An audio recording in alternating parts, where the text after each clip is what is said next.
Hi, and welcome to Curious Conversations, the podcast where curiosity meets connection. Thanks for joining as we discuss captivating stories and ideas and engage in thought-provoking conversations with experts, enthusiasts, and everyday people. We hope to ignite a curious spirit as we embark on a quest for understanding, one curious conversation at a time. So let's jump in this together. Welcome to the world of Curious Conversations.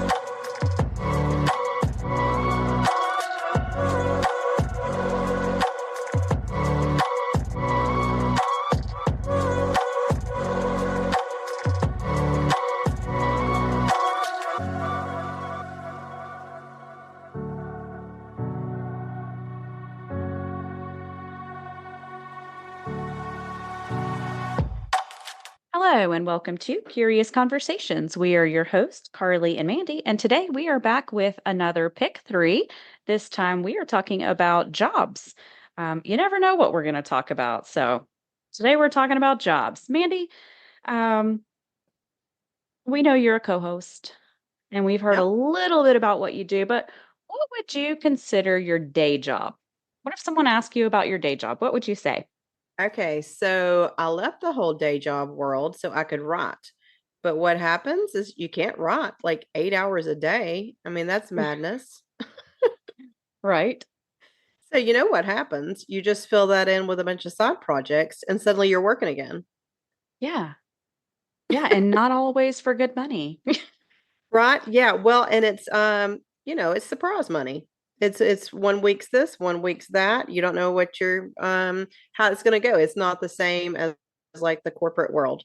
Would I trade that though for writing and my side projects? No, no, I wouldn't trade it right this second.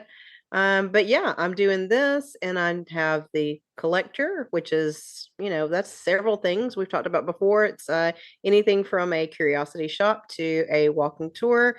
And eventually it's a book. I keep saying it's a book. I guess it's a book.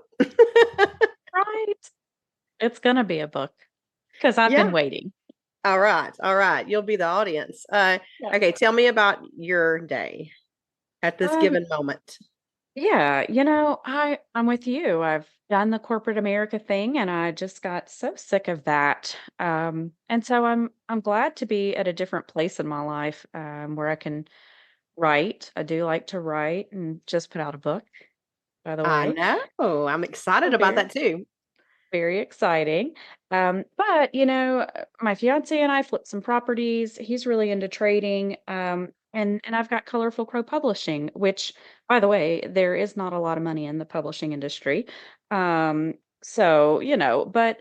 that's what I spend my days doing, and I really enjoy it. I'm with you on I wouldn't trade that for, any amount of paycheck. I like my freedom. I like being able to wake up and decide what I want to do with my day. There's just a big trade-off there. Yeah. So I think I traded money for interesting. Yep. You know what I mean? It's like you can have that paycheck that you're counting on, or you can do the things that tap into your creativity. And I think me and you both kind of went full force with our creative choices, kind of close to the same time. So it's been fun to bounce ideas off of each other and see, where we each stand with this whole thing because it's a journey and where I am right now is not where I hope to be, but I don't know that I'm changing what I'm doing? Absolutely. Right. Yep. Well, so today we are discussing, I'll say, our most curious jobs, but we have this split into three categories. First is the most fun job, a job that we just were all about. The second we're going to talk about is a job that wasn't what we expected it to be. And then our third category is just that nightmare job. It just wasn't our favorite. So we'll tread lightly there. But first, we want to share with you this week's curious dish. So, this is the part of our show where we dish about the most curious thing we've seen this week. So, Mandy, you want to kick us off? Okie doke. So get ready. Um, I'm headed to dinner with my family, just my husband and our son. And you know how you have that moment, you're like, did I just see that? Or maybe I didn't really see Uh that on the side of the road. huh. Uh huh. Total unclothed woman on the side of the road, standing Oh, proud, standing proud. This is not a woman that seems like in distress. She's not hurrying about. There's none of that. But she's also not like waving or flying a flag. So I'm like to my husband, did you just see the woman back there? It's like, yep. And so I think both of us were a little bit numb, like kind of surreal what just happened. So obviously we had to turn around. okay, yes, of We course. got to go back. And so then we're trying to decide why exactly are we going back? And the best answer was to help her, if she is in distress, not to Uh-huh. see if that were true, that really did happen, or to get a better look or any of that stuff. It was to Uh-huh. be helpful citizen. Um, Oh, yeah, she did have a small towel that she was holding, just kind of haphazard, you know. Anyway, our son, I guess, was wondering now why exactly are we going back? But everybody's ready now. He's ready oh, for the show. So we go back and she is gone, but there's a police car and there's a man that was nearby her on the phone, obviously a part of the situation, looking a little distressed and as confused as us. And as we're in that vicinity, two more cop cars come. I guess they all got the news. That's pretty exciting. It's pretty exciting for a small town. Really, where right. is that? So yeah, I don't know how that all ended, but it could have been something horrible. It could have been she could have been in distress. She could have been not well. We don't know. But we did a lot of talking about what it could have been. Oh, so Yep. what time of day was this? Why did you see her? No, no. What were I'm you doing, wondering, Carly? like, was there any part of, I mean, I'm thinking maybe a mental illness, maybe? I thought that too. That was one of the stories. See, it just gave Um, us, stuff for stories. That was hmm, one. Another was there was a creek not too far. So maybe it was bath time. I don't know. There was the towel. Um, it was near an area that's not really much of anything. Um, so I don't know. It didn't seem to be a statement. We couldn't figure out exactly, but the police stayed in that vicinity for a little bit, and I think she might have went into the woods there. So I guess I could have looked that up in some way, maybe found out, but I don't know. It was a curious moment because we still don't know what that was. bless our law enforcement. I bet they get some crazy calls. I know. I know. Yep. Yep. So what Hmm. you got? You got anything like that? Well, I don't have anything like that. I do have something, but it does not include nudity. Mine's more, it's GameStop. I don't know how much you look into GameStop or shop at GameStop. But I'm not talking about the store. I'm actually talking about GameStop on the New York Stock Exchange. So did you follow the bit? I'll say about 2020, maybe 2021, where there was like a huge surge in their shares of GameStop shares. Do you remember any of that? Okay, so when you say that, that sort of rings a bell, but that's not my thing. I do shop at GameStop. Um, Yes. I enjoy that. But nope, not on board with all that. You're gonna have to enlighten me. All right. Well, there is a gentleman. I will call him Roaring Kitty. And I can only assume that he gets that name. He wears shirts with cats on them. It's the only thing I can think. I'm Okay. not sure. That's his screen name. His actual name is Keith Gill. And so he is the one that caused GameStop shares. I mean, it just surged back in around 2020, made a lot of people a lot of money at a time when, the younger generation were saying, GameStop, what is that even? It's like, I invested in Blockbuster, that's probably not a good investment. But it just was through the roof, made a ton of people a ton of money. This gentleman he is back at it. And so that has been all the buzz, the last couple of days. He posted on May 17th a little bit. I think he did some Reddit stuff and not really he didn't give away a lot of information, but just kind of alluded that he was going to be back in GameStop. And it went through the roof. I'm talking a $20 buy went to $80 a share. It was just kind of Wow. crazy. And so that's probably just the most curious thing I have seen. But good for him. I mean, he took a $53,000 investment, and it's now worth like over $50 million. It was just huge, Wow. which I think is really cool. I made a little bit of money on GameStop, but not much because I'm just not real brave when it comes to trading. I just do little in and Yeah. out. So I But couldn't imagine. I don't think that's my thing. I know. I have too much emotion in it. I'll follow what Yeah. anybody says and I jump ship too early because at this point I think I sold my position around $46. And just, in the last couple of hours it's hit up around 52. So probably should have held that. But you learn. It is what it is. Yeah. But I just think that's so interesting. I haven't seen a GameStop in so long, but it's definitely a hot thing right now. Yeah, that's very interesting. Yeah, I don't know what all that means exactly, but I do remember what you were referring to a while back. Just didn't Yeah. have all the details to that. Yeah, Yeah. Yeah, very there's a movie out curious. about it. So, Oh, okay. well, the stock exchange may not be our day jobs, but we do have some jobs to talk about. Um, yeah, I think we just kick it off from the top. It's our most fun job, just the job that you absolutely loved. Do you want to kick us off with that? Yeah.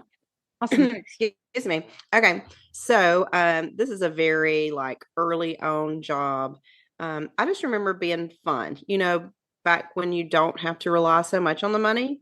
So it's just, it's like extra money. It's like spending money, right? Those are the best. When I was about, hold on, 19, 20, 21, somewhere in that, I'm forgetting exactly when it was.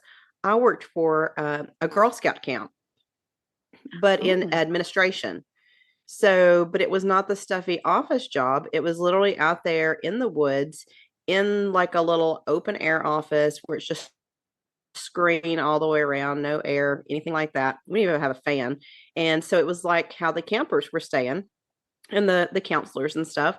And I worked in that little office and it was fun. It was just for the summer, but yeah, it was okay. interesting. I do like that, and I'm all about that. I don't really need this job for the money. It's just for the fun and the experience. So I am totally on board with that. But yeah, that would be cool. It was, and it was a chance to meet people from other countries because a lot of them there were several counselors from other countries, and we all had I kind of got thrown in with them, so we all had to use a fake name. Have you ever been to a Girl Scout camp before? Did you stay at a camp or anything? Nope, never. Okay. Well, so I don't really know how to make sense of it now that we had to have it was supposed to be for privacy protection, but I'm not really sure exactly how because this was the 90s. So Yeah. I don't know what they could have done with my real name exactly or why that's a thing, but my name was Sunny that summer in camp. Yep. Oh, oh, Sunny. how fun. Did you get to pick it or was that assigned to you? No, they sort of just would pick it like because I liked summer so much and so it's kind of a yeah, I don't know. They kind of picked it and you were kind of like, yeah, that's me. And I made a pretty good friend while I was there. We kept in touch for a while. She was from South Africa. And her name there was Lou because the first thing she asked for was where is the loo? Because like Ah, that's their bathroom. oh, how cute. Yeah, but it was fun. It was a fun summer. I love that. Okay, well, so mine, we've talked about it a little bit. I think I've alluded to it, maybe in a curious dish. I can't remember, but um, when I was 19, 20, somewhere around there, I worked as a Southern Belle for Cypress Gardens. And that is by Yes. far, that's my favorite. It was my favorite job of all times. And I've had a lot of really great jobs, but yeah, it was fun. Um, Especially, I was young. I don't even know how much I made because it didn't matter. It was, I just need a little gas Yep. money and wanna tool around on the weekends, and so it was a lot of fun, but, basically, I played dress up at work and got, paid for it. There were several of us that were on staff as bells, and, that was it. I mean, we went in and you had a dressing room, and it looked like you would imagine where you've got your space that's got your chair and your mirror, and you can leave all your makeup up there, and, yeah, you just go in, do your hair and your makeup, and pick the biggest, poofiest dress you can find, out of the wardrobe and walk around a theme park. So that it was a lot of fun, and I got into the theme park for free, so I had a lot of friends at that time that were like, "Hey, Oh. let's go." Okay, so you and I have talked about this before, and I have yet to see a picture. So I'm wondering when I'm Oh, gonna see a picture of you as the Southern Belle. alright. I will hey, I'll post one. Yeah, I wonder if I can find one from when I was at the camp. Yeah, we need to do this. Absolutely. Excuse me, I've got a whole thing in my throat from, a little laughter earlier. Just a little laughter. Just a little laughter. Okay, so these were the fun things, right? These were the favorite jobs. But what was something that you weren't expecting? Like, did you think something was gonna be fun and then it wasn't? Oh, I think as far as expectations, I think we have expectations when we go into any job. And you try to be flexible because you don't really know what you're always walking into. And I think it's important to be flexible and be willing to adapt. I think for me, I think the job I had that was not what I expected it to be would have to be ministry. Um, and don't come for me. Let me explain. And so I think that I thought I've worked for a couple of different churches, but just ministry in general, I think that I thought it was going to be like an ongoing church service, where everybody just prayed and loved people. Um, and it's not, there are definitely really heavy parts to ministry. Um, I'll say the church on the outside, it doesn't look the same on the inside. There's Mhm. a lot that your staff deals with and things that they have to overcome. And then I'll say too, I always had a pretty close relationship with God. My faith was always important to me. And they say on an airplane, if you're going down, put on your own oxygen mask before you try to put on your kids. And I feel like that needs to be the same in ministry. You got to take care of yourself before you can take care of others. And there's just so many people out there that are needing and hurting. So to try to meet all of those needs can be overwhelming. Well, yeah, I would think so. I don't have any experience with that. Although I have been with my husband leading like a Sunday school class. And even in just Mhm. that capacity, your mind can kind of go wild, or mine does. Are we meeting the expectations? Are we being talked about? In a good way, a bad way? Are people completely indifferent? Do they know we have a class? Do they Yeah, even know we right, have a class? right. That's the Yeah. closest experience I have. Yeah, and you expect people to act, I mean, we have expectations for other people and the way that they should act and the way they should respond to things. And you get into a church setting and think that it's could be just I don't know, a holy experience, but that church is full of humans just like we are, and they make mistakes and are not perfect. And so there's a lot of opportunities for hurt, and I think there are a lot of people with church hurt, and I think it comes from an expectation of what that church can do and what it means to be within the church and to be around the people who are working in ministry that they're human and can't always fill certain shoes, and there's a vast opportunity for disappointment and letdown. Yeah, I will say I have close family who have experienced, that letdown, and, there's the highs and lows, and I guess there's a tendency to think that it's mostly highs, but, you have an expectation of how people are going to behave or how they're gonna treat you, and you learn it's just like any job, I guess, and comes with the good and the bad.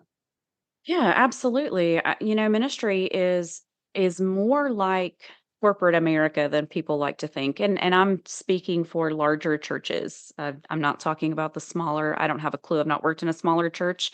I've worked more for mega type churches. Um, you know, I you have quotas. You have certain things that you need. You have a boss that you're answering to, Mhm. and things that you need to get done, and it almost makes it feel more robotic, than ministry-like, and I had Yeah. a really tough time with that.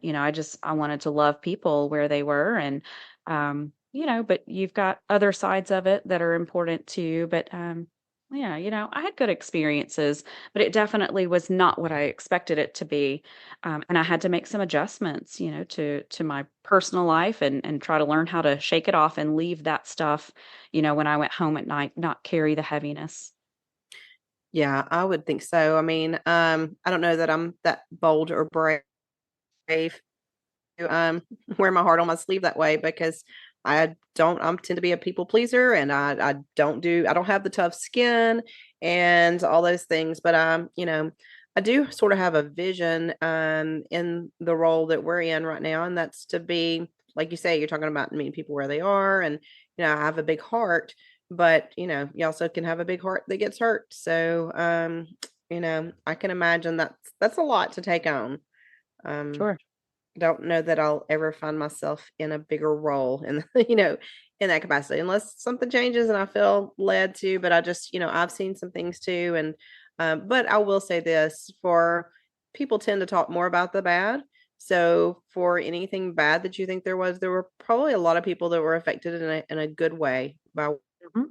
what you did, and maybe they just haven't, spoken about that kind of thing. Not all of them, because people tend to just take in the good things, but the bad things sort of linger, and then they, sort of rub people wrong and stuff like that. But I bet there's a lot of good that came out of it.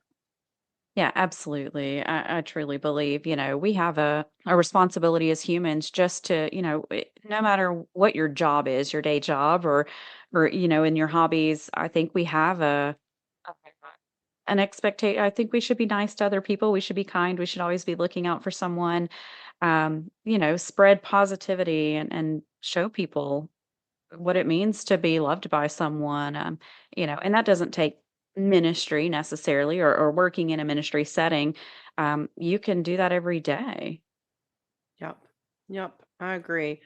Well, mine's not going to come across near as important as that. I'll say my job that wasn't what I expected it to be. Um, I actually followed up now that I think about it, the Girl Scout job, working in the office there.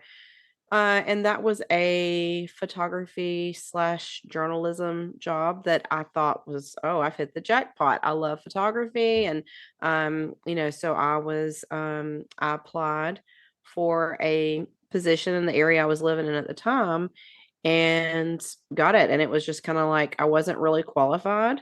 So I was really stepping out, had to do a good bit of bluffing in the beginning, but I was learning really quickly about a whole industry that I didn't know anything about, just based on the fact that they thought I had a good eye. So I thought, oh my gosh, I've really hit the jackpot and I've got this great opportunity. And then I found out the management was really lacking. Uh, Yeah, that's hard, especially when you're young. And like I said, I was sort of learning the ropes of this industry. And this was in the day of, the dark room with the film. I mean, this is back in the day. So it was very interesting to do all that in the dark. They did not have like the red light that you see. They didn't use that. So I had to oh, learn to fill all the things, how to open up the camera, how to roll the film, how to put it in the stuff. And then once you did all that, you could turn the light on. I don't know why they did it that way. But oh, I was there. not very long before I realized nobody knows what I'm supposed to be doing. Um, what I was told I would be doing would be, feature shots, like going out and finding something for the front cover. This is, we're talking newspaper days. Yeah. So, something for the front cover, covering the after hours events, sporting events and such. But the feature ones, you know, was what I really liked, right? But Yeah. instead of being given up front a list of do's and don'ts, because some things cross the line on what appears to be like free advertisement for some people, Yep. instead of that training, I got the digital training, but instead of that training, I just, every time I rode around, like I would just ride around the community looking for something that stood out or hearing about something and going. And that gave me a chance to be really creative. But I would come back with these things and it's like, oh no, we can't use that because of this. So it was just like 20 questions. I was doing the things, coming back to see if it passed or not, and then having to go back out and find something again, which is not, management is not leading anybody in any way except craziness. Right. Yeah, it should have been so good, you know? I started to get a little, I got into journalism a little bit and writing, for money, when I started my writing career. And the first thing I did was work for a newspaper. But I had someone, my boss was super chill. And he just said, you know what? I'll pay you $50 for every 500-word article you want to write. Go. And he let me write about anything. And I did do the whole, I'd see a small mom and pop business and wanted to advertise for them, so I would do a whole write-up, and he totally let that slide, and I have since learned that is a big no-no. But he let that go, and, because of that, I went on to write for a magazine and then another magazine, and it was all I absolutely, attribute that back to he just took a shot on me and let me run with it, and it was fantastic, so I hate that you didn't have that experience. Yeah, no, it wasn't like that. It was not like that. And they were sort of, this community of people mostly had been there for a really long time because it was a small town. And they all knew one another, and the few people who were new on board, had quite the list of, they had a resume that I did not have. But it was supposed to be a real opportunity. I just don't think they, well, I'll tell you this. One day when I was finally like, you know what, I don't know what it is I'm supposed to be getting exactly. So, who do I need to talk to get help in this area so that I'm clear? And I was literally told, well, we're not really sure who you do report to. Oh, no. In other words, you own your own. I hope you know what you're doing. Yeah. So it was nothing malicious. It was just it was sloppy. There were holes in that, and I'm not quite sure why it worked out that way. But there were several things that happened while I was there that just sort of led me out the door pretty quickly. And then, the not so fun things too, like going to a football game out on the field. You've got, back in the day, you've got this telescopic lens that's a mile long, and I get a football into that lens, backed up into my eye like a big sock of a Oh. fist. And I'm like, I don't like sports that much. I think I'm out of here. That Oh, was it. That was the no. last thing. It was not even the mismanagement. That was that. I'm just like, You see that on TV when you're watching your sports, oh, and I just think, "Oh my gosh, that's hard metal in their face." I can tell you it hurts. Yeah. It does. It does hurt. But anyway, I moved on. But it was an experience. They're all learning experiences, right? Absolutely, yep. Well, I don't know how you're gonna top that with our next category. Our next category is nightmare jobs. And these were the jobs that, we just couldn't run away fast enough. So yeah, I don't know how you're topping that one, but I'm anxious to hear. What do you have? Well, I wish I didn't have as many of them. I can can tell you that. Uh-huh. Uh, I would say that last one, not so much nightmare because I liked the job description. I liked the job, I liked what I was doing. It's just the way what they did with that, Yeah. Um, but I have a few that I would say were nightmare jobs, but the one that stands out the most, was a job I had in college working for I don't want to throw anybody under the bus, but it was Applebee's. Okay. Okay. It does not frown upon Applebee's. I still eat at Applebee's. It was not that. It was the people there, Yeah. the people there, the situation, the customers. It was stressful to me. I'm not cut out for that. Um, I ended up while I was there, I dreamed about that job every single night. Oh, Um, so there were several people there that were really happy. It just was not, I've never done that since. I've never been a server since then. It was not for me. And it was very stressful. I worked the lunch shift during the week. It was in an area where it was really, really a lot of people came there for lunch. And so people can be just so nasty. They can be so ugly to you and they can be inappropriate. And I dreamed about that job, very stress driven dreams every night, brought on a lot of anxiety.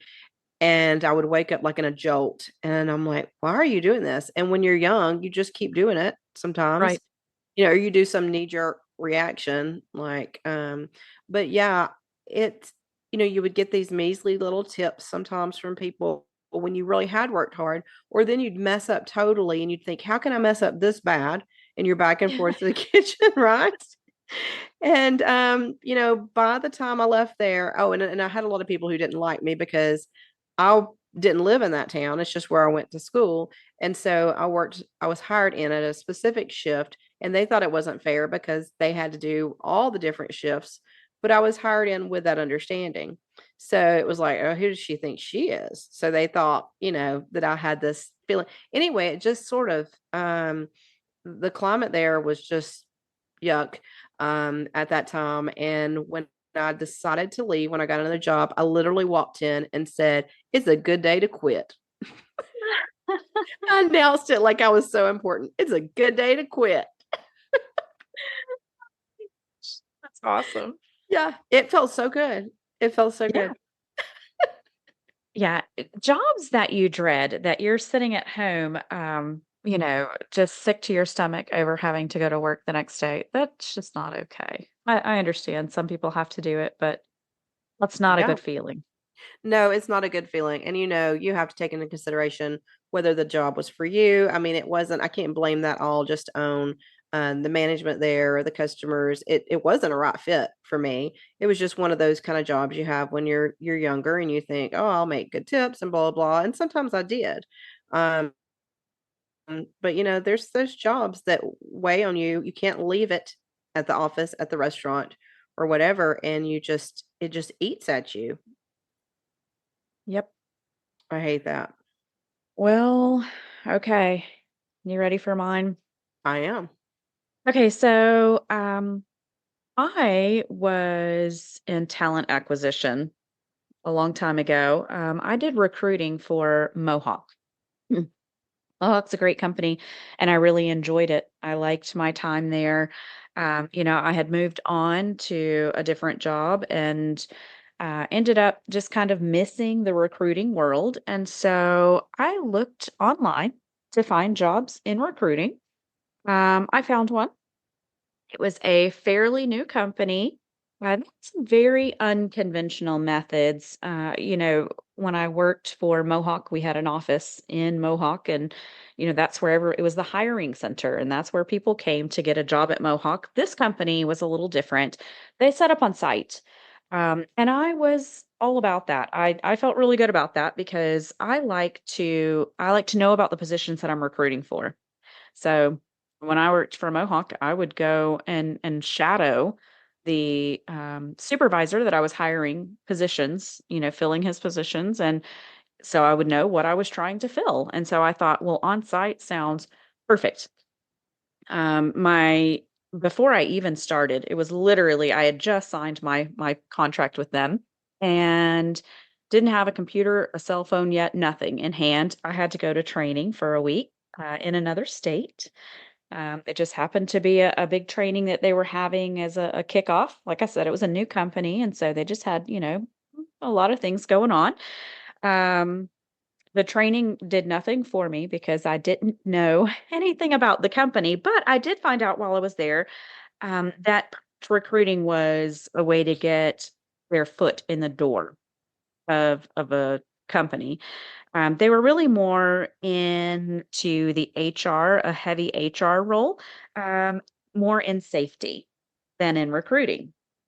And so basically, they were having girls go and sit in these facilities, they're warehouse facilities, and you're recruiting for positions, but they really want you to kind of, rub elbows with HR and say who's, over your security and safety. Um, this ended up being awful. I mean, it was really bad. It was all types of shifts. So, there's like 3 or 4 shifts that rotate at some of these bigger facilities, and it was, you just go in and sit on each of these shifts. That there was no opportunity to shadow anybody because there were so many roles that I was hiring for, that varied and, and they move people around from facility to facility. So, um, I basically sat in a break room with hundreds of people coming in and out and yelling and screaming while I'm trying to do phone calls on Zoom and, speak with people. And that it was just really a nightmare.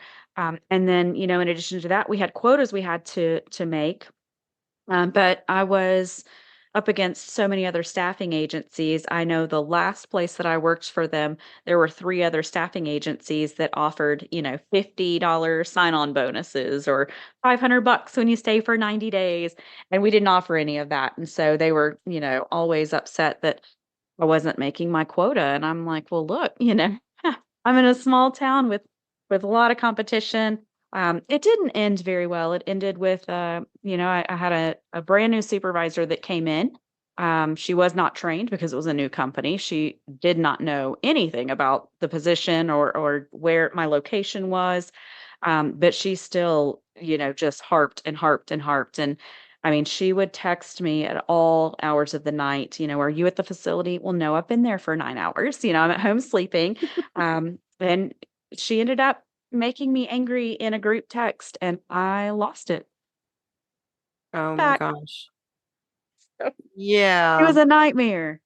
That's yeah, that's awful. And the way that people can make you feel about your work, and how do you not take that personally, or when they Yeah, act like you're not competent or you're not whatever enough. It's that can weigh on you. yeah. It did, it did. There was that, waking up in the middle of the night with a cold sweat because I have to go the next day, and, oh, it was just not good. I wasn't there very long.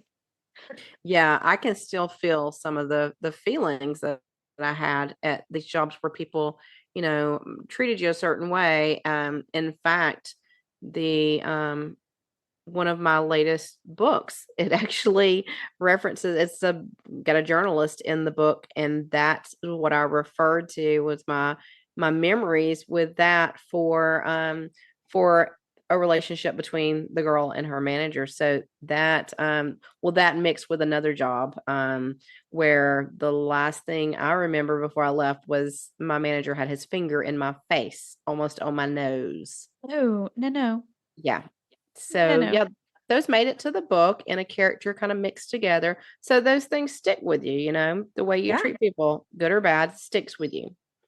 absolutely. They sure do. Mm, Okay, you know what? We have to end this on a good note. please. Absolutely. Okay, so let's close with a dream job. You Okay. could, I mean, just anything in the world. Oh gosh. Is that hard for you? It should be easy. Um, Fun should be easy. I mean, it should be easy, but you're opening a big door. Well, no kidding, because my first thought is I'm kind of doing my dream job. Mm. I wanted to write, and I'm writing, and, I don't have to be in the corporate world right this second, and I don't answer to anybody but myself, um, but at the same time, so you think, gosh, you sound kind of, whiny to be like, "Oh, I want more. This is not enough." People would love this, not have to go answer to whoever they're answering to at this moment. Yeah. So, I'm blessed in that way, but I would definitely like all those things to look different than they do. So I would Mm. probably be doing the same thing, but it either would mean more money, a different structure, a different setup. Um, I love writing. I love writing, but I would really like to squeeze that out for the best it could be. Like, who doesn't wanna be, I'll use what everybody does. Who doesn't wanna be Stephen King, right? Like, I would be Stephen King. That's it. I love it. There it is, because my goal, in pretend world is that people are reading your stuff. It's being made into, some Netflix series, because that's dream. Now that I say it out loud, that's what I would love is for my 80s book series to be on Netflix. That's it. That's my dream job. So everybody can be talking about it and I can hear what their take is on it. That's my Yeah. dream. Yep. All right. Well, you just put that out in the universe, so Oh, good, good. yeah. Make it If make it anyone happen. from Feed that. Netflix is listening, that series is available. Yes, that's right. The Trace book series, do something with it. I'm here. I'm That's ready. right. I'm Hello, ready. Netflix. Yep. Okay, well, this was tough for me. Because honestly, other than like a professional beach bum, I don't know of any one thing that I would like to do for the rest of my life. I love switching stuff up. I love new experiences. But as well as anybody that knows me, I am a nomadic hippie at heart. Yep. I like to travel, and so passive income is definitely something that I would like. As well as, I do want to stay busy. I like to, my writing keeps me busy and um but something remote. I definitely I like my flexibility. I'm with you. I love where I'm at, the stage of life that I'm at. I'm very happy with. But if I had to pick something that I would start doing tomorrow, um, I thought originally I thought cold case investigator. That's what I Yep. wanna do. But then, I thought maybe a travel writer. I like to travel and I like to share, Mhm. experiences and something like that, but then I found it. I landed on it finally. There are people who play games on YouTube and they get paid for it. Oh, is that your Yeah, thing? I could Oh, totally do that. okay. Like, I don't play the cool games, I'm not Fortnite it. I play those, like, old granny games, where you're, like, farming and taking Yeah. care of your farm animals and Well, a lot of yeah, people love that. those cozy games. Yeah, I just need to start a YouTube channel, and I should be wealthy, right? It can't be that hard. Well, knowing you though, as I do, I'm thinking this is just something else that you'll tack on to the other thing. I don't see you like letting go of like all the things. This would just No. be another side project. We're so notorious for side projects. It's just Yes. it's building, adding on to the empire, right?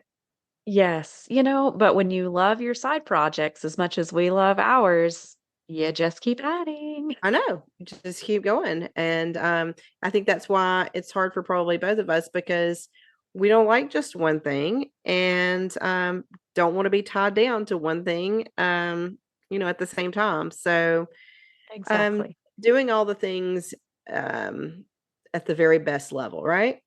That's it. Absolutely. That's right. Just give You know? 110% to what you're doing. Well, I'm gonna keep trying. How about you? Yeah, me too. Me too. Well, listen, if you have a story that you would like to share with us on maybe it's your favorite job, maybe you have a job that it just wasn't what you thought it would be, or hey, we would love to hear your nightmare jobs or your dream jobs, whatever you want to tell us about. We want to hear it. So be sure to reach out and don't forget to join us next week. We'll be back. Thanks so much for listening.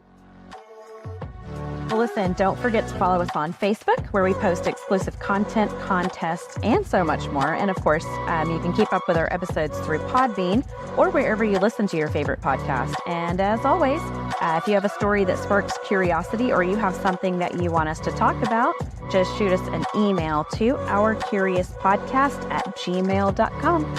We'll see you next time.